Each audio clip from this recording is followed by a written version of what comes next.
संशोधन कानून को लेकर दायर याचिकाओं पर सुप्रीम कोर्ट में आज भी सुनवाई होने जा रही है। ये बड़ी जानकारी आपको दे रहे हैं। सुप्रीम कोर्ट आज वक्फ बाय यूजर संपत्तियों पर सुनवाई करने जा रहा है। साथ ही सुप्रीम कोर्ट के कई सवालों पर केंद्र सरकार को जवाब देना होगा। कल यानी कि बुधवार को हुई करीब 2 घंटे की सुनवाई के दौरान केंद्र सरकार से सुप्रीम कोर्ट ने कई सवाल किए। इस दौरान वरिष्ठ वकील कपिल सिब्बल, इनके साथ अन्य वकीलों ने भी कानून को असंवैधानिक घोषित करने की मांग की। सुप्रीम कोर्ट दलीलों को सुनने के बाद अंतरिम आदेश पारित करने जा रहा था, लेकिन केंद्र सरकार की ओर से सॉलिसिटर जनरल तुषार मेहता ने अंतरिम आदेश पारित करने का विरोध किया और अंत में उस पर सुप्रीम कोर्ट की तरफ से कुछ नहीं कहा गया। सुप्रीम कोर्ट से केंद्र और राज्य सरकारों की दलीलें सुनने के बाद आदेश पारित करने की अपील हुई। सुप्रीम कोर्ट ने वक्फ कानून के विरोध में जारी हिंसा को लेकर भी चिंता जताई। शंकर आनंद हमारे सहयोगी और जानकारी के साथ इस समय लाइव मौजूद हैं। सीधे रुख करेंगे शंकर आनंद की तरफ। शंकर, आज का दिन भी बहुत महत्वपूर्ण है। सबकी नजरें रहने वाली है सुप्रीम कोर्ट के आदेश पर, जो कि अगला आदेश सुप्रीम कोर्ट की तरफ से दिया जाना है। लेकिन एक बड़ी बात जो कल सुप्रीम कोर्ट की तरफ से की गई है वो ये कि अब और याचिकाएं नहीं ली जाएंगी इस कानून को असंवैधानिक करार देने को लेकर। ये एक बड़ी बात। साथ ही आज की अपडेट दीजिए, आज इस समय सुप्रीम कोर्ट के बाहर क्या हलचल है, कितने बजे कार्रवाई शुरू होगी, कौन कौन यहां पहुंचने वाला है और आज क्या कुछ सुप्रीम कोर्ट में होने वाला है?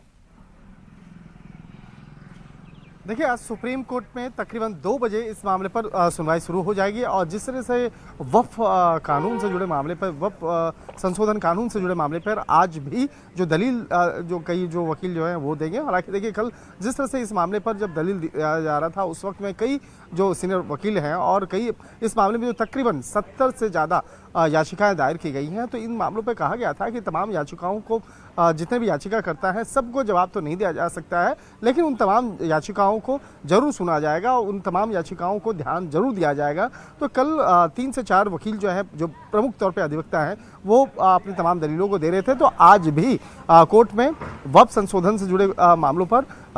जिस तरह से बकायदा याचिकाकर्ता जो पहुंचे हैं, इसमें कई राज्य सरकार के जो प्रतिनिधि हैं बकायदा वो भी पहुंचे हैं और राज्य सरकार के द्वारा भी याचिका दायर की गई हैं। जो राज्य सरकारों की बात करें तो उन कई ऐसे राज्य जहां पे बीजेपी की सरकार है, उनके द्वारा इस कानून के समर्थन में याचिका दायर की गई। तो इसके साथ ही दूसरी तरफ देखा जाए मुस्लिम संगठन, इसके साथ ही कई विपक्षी पार्टियों और नेताओं के द्वारा भी जो याचिका दायर किया गया है। तो एक तरह से कहा जा सकता है कि एक उस पूरी सुनवाई का मजमून जो है वो कल काफ़ी महत्वपूर्ण जो सुनवाई के दौरान में निकल के सामने आया और महत्वपूर्ण टिप्पणी भी कोर्ट के द्वारा की गई। लेकिन आज भी उन तमाम याचिकाओं पर आज चर्चा किया जाएगा, तमाम सुनवाई की कार्रवाई होगी। तो ये जो कार्रवाई आज होगी, जो सुनवाई होगी, वो 2 बजे प्रारंभ होगी और आज की ये जो सुनवाई है बेहद महत्वपूर्ण मानी जा रही है और यहाँ पे एक तरह से कहा जा सकता है कि कोर्ट आज इस मामले पर एक महत्वपूर्ण टिप्पणी या फैसला कर सकता है कि इस मामले पर आगे करना क्या है। तो एक तरह से कहा जा सकता है कि आज देश की निगाहें आज सुप्रीम कोर्ट पर टिकी होंगी और 2 बजे इस मामले पर जब फैसला आएगा तो उस वक्त में देखना लाजमी होगा कि किस तरह से तमाम दलीलों को कोर्ट किस नजरिए से देखती है। जी, महत्वपूर्ण बात सुप्रीम कोर्ट की तरफ से कही गई शंकर आनंद के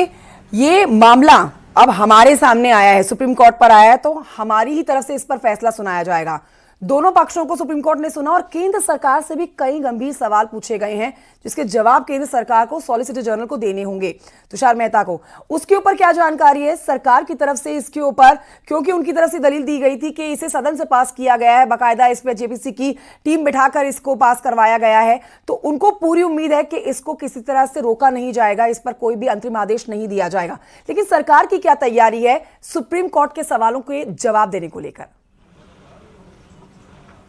देखिए, अंतरिम आदेश तो हालांकि ऐसा लग रहा था कि कल कोर्ट में जिस तरह से सुनवाई चल रही थी कि कल ही अंतरिम आदेश दे दिया जाएगा, लेकिन उस मामले पर अंतरिम आदेश देने से पहले ही केंद्र सरकार की तरफ से जो वकील जो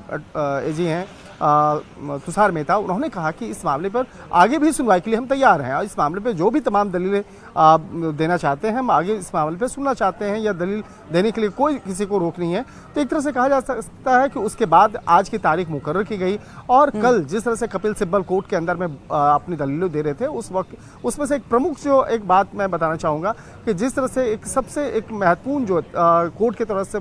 टिप्पणी भी आई कि जिस तरह से अगर मुस्लिम अगर कमेटी में अगर हिंदू को डाला जाता है तो क्या इस मामले पर आप तैयार हैं कि अगर कोई हिंदू संगठन हो, हिंदू धार्मिक संगठन हो, तो क्या उसमें मुस्लिम को डाला जा सकता है? तो इस मामले पर जो तुषार मेहता है उन्होंने हालांकि कहा कि हम किसी उदाहरण पर नहीं जाना चाहते हैं और फिलहाल जो वक्फ से जुड़ा मसला है वो सिर्फ इस मसले पर चर्चा करना चाहते हैं। तो जो प्रमुख बदलाव हैं उस बदलाव के खिलाफ जिस तरह से याचिका दायर की गई थी, तो आज कहा जा सकता है कि आज फिर से इस मामले पर जब तमाम दलील देने की काम जो आज कोर्ट में होगा, तो उस वक्त में कोर्ट इस तमाम चीज़ों को ध्यान में रखते हुए, तमाम नज़रियों को ध्यान में रखते हुए किस तरह से इस मामले पे आगे का फैसला करती है वो देखना लाजमी होगा। लेकिन निश्चित तौर पे आज कहा जा सकता है कि तुषार मेहता जो है वो आज और विस्तार से अपनी तमाम दलीलों को रखेंगे कि किस तरह से ये वक्फ संशोधन कानून जो है ये उन तमाम लोगों के लिए ज़रूरी है जो ख़ास तौर पर मुस्लिम वर्ग से जुड़े हुए जो लोग हैं उनके लिए कितना ज़रूरी है, उनकी महिलाओं के लिए, मुस्लिम धर्म से जुड़े हुए जो महिलाएं हैं उनके लिए किस तरह से फ़ायदेमंद है। जैसे कल एग्जाम्पल दिया जा रहा था कि जैसे मुस्लिम धर्म में अक्सर देखा जाता है, ये बहुत सारे ऐसे भी परिवार होते हैं जिसमें कोई उत्तराधिकारी नहीं होता है, तो उत्तराधिकारी नहीं होता है तो संपत्ति का अधिकार किसके पास होगा? तो बहुत सारी घर में महिलाएं होती थी लेकिन उस महिलाओं को संपत्ति का अधिकार नहीं मिल पाता था। तो इस मामले में कहा गया कि तो आज की कार्रवाई बहुत अहम, आज की सुनवाई बहुत अहम, जिस पर आप नजर बनाए रखिएगा। शंकर आनंद, फिलहाल की जानकारी के लिए आपका बहुत शुक्रिया। वक्फ कानून पर सुनवाई को लेकर संभल सांसद जियाउर रहमान बर्क ने कहा है कि मुझे कोर्ट पर पूरा भरोसा है, फैसला हमारे हक में ही आएगा। सुनिए। साथ में हमने पहले भी कहा था कि हम इस लड़ाई को कानूनी रूप से लड़ेंगे, न्यायपालिका का शरण लेंगे और उसी के तहत हम न्यायालय गए भी, चाहे हमने माननीय हाई कोर्ट का सर्वोच्च न्यायालय हो या सुप्रीम कोर्ट हो, हाई कोर्ट हो या सुप्रीम कोर्ट, हम गए और हम उम्मीद करते हैं कि वहाँ से हमें और हमारी जनता को, आवाम को इंसाफ मिलेगा। सारी चीज़ों का मुकाबला हम